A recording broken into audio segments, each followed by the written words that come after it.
اللہ تعالیٰ نے ایک واقعہ بیان کیا ہے حضرت موسیٰ اور حضرت خضر علیہ السلام کا، کہ حضرت موسیٰ علیہ السلام عزم مصمم کر کے جب چلے تو اللہ فرماتا ہے کہ ہم نے حضرت موسیٰ علیہ السلام کو جس بندے کی نشانی بتائی تھی وہ بندہ ان کو وہاں مل گیا۔ سفید چادر اوڑے حضرت خضر علیہ السلام وہاں لیٹے ہوئے تھے، تو یہ جا کے ان کے پاس کھڑے ہو گئے کہ حضرت میں آپ کی خدمت میں اس لیے آیا ہوں کہ اللہ نے آپ کو جو خصوصی علم عطا کیے ہیں میں ان کو سیکھنے کی غرض سے آپ کی چوکھٹ پہ آیا ہوں۔ کہا تم میرے ساتھ صبر نہیں کر پاؤ گے، معاملے مشکل ہیں، سفر دشوار ہے، منزل کٹھن ہے، اور میرے معاملات ایسے ہیں کہ تم اعتراض کرو گے اس کے بغیر تم رہ نہیں سکتے۔ حضرت موسیٰ علیہ السلام نے کہا اگر اللہ نے چاہا تو آپ دیکھیں گے میں صبر کروں گا اور آپ کے کسی حکم کی کسی کام کی میں نافرمانی نہیں کروں گا، کسی کام کا انکار نہیں کروں گا۔ کہا کہ اچھا شرط یہ ہے کہ جو میں کروں اس پر تم اعتراض نہیں کرو گے، سوال نہیں کرو گے، یہاں تک کہ میں خود ہی نہ بتاؤں۔ تو کہا کہ یہ شرط ٹھہری، میں کوئی بات نہیں کروں گا۔ فانطلقا، دونوں چل پڑے، دریا کے پار جانا تھا۔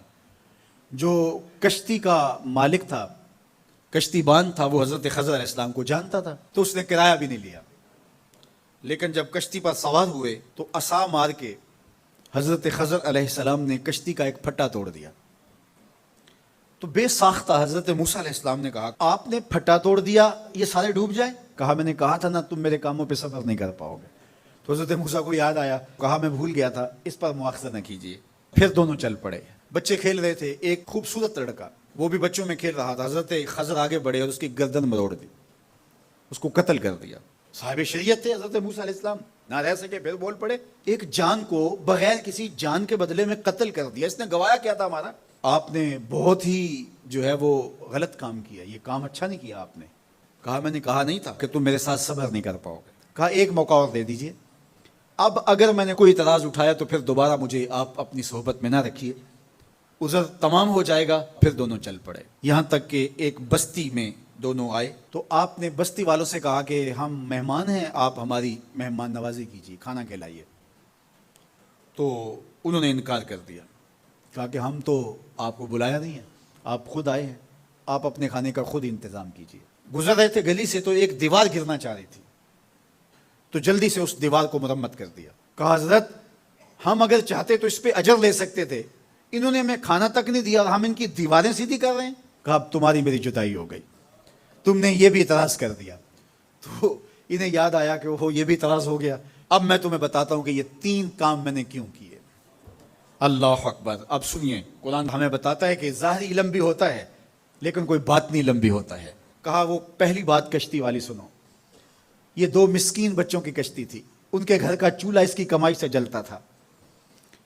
دریا کنارے کنارے ایک ظالم بادشاہ رہا تھا جو لوگوں کی کشتیاں چھین رہا تھا، ہم نے تھوڑا سا عیب لگا دیا، وہ ٹوٹی کشتی چھوڑ کے چلا گیا۔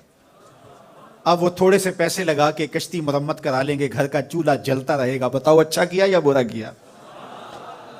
کہا رہی بات اس بچے کی جس کو ہم نے قتل کیا، اس کے ماں باپ مومن تھے، نیک تھے، صالح تھے، بچے نے بڑا ہو کے بہت برا ہونا تھا، ہم نے اس کو قتل کر دیا، اللہ اس کے بدلے ان کو بہتر اولاد دے گا۔ علماء تفسیر نے لکھا ہے اس بچے کے بدلے میں اللہ نے ان والدین کو ایک بیٹی عطا کی جس کی نسل سے 70 نبی پیدا ہوئے۔ دیوار کی کہانی بھی سن لیجئے، یہ شہر کے 2 یتیم بچوں کی دیوار تھی اور اس کے نیچے ان کا خزانہ تھا اور ان کا باپ بڑا نیک تھا۔ خزانہ دیوار کے نیچے ہے، دیوار گرنا چاہ رہی ہے، کسی معمولی دھکے سے گر جاتی۔ 2 ہی صورتیں تھیں، یا وہ بچے خود اپنا خزانہ اٹھا لیتے یا لوگ اٹھا کے لے جاتے۔ لوگ اٹھا کے لے جاتے پھر بھی ہاتھ میں کچھ نہ آیا، اور اگر وہ خود اٹھا لیتے تو بچے ہیں، بچپنے کی وجہ سے وہ اس کو اڑا دیتے۔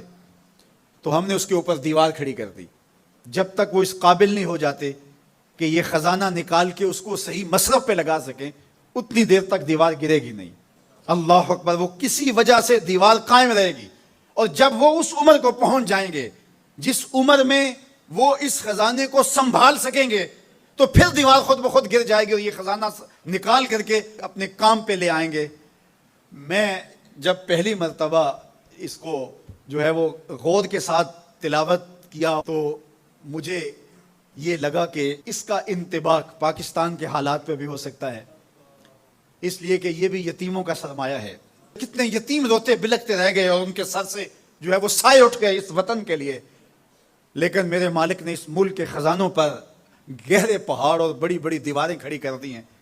جب تک یہ قوم بلوغت تک نہیں پہنچے گی اتنی دیر تک وہ خزانے ظاہر نہیں ہوں گے. اور جب یہ قوم اپنی بلوغت تک پہنچے گی، شعوری بلوغت، فکری بلوغت، علمی بلوغت، اور رب سے جو وعدہ کیا تھا پاکستان کا مطلب کیا، لا الہ الا اللہ، جب اس بلوغت تک یہ پہنچ جائے گی، اس وعدے کی تکمیل ہوگی، پھر رب دیوار ہٹا دے گا اور پاکستان کو اللہ اتنے خزانے دے گا اور پاکستان ایسا مالا مال ہوگا دنیا دیکھنے آئے گی انشاءاللہ.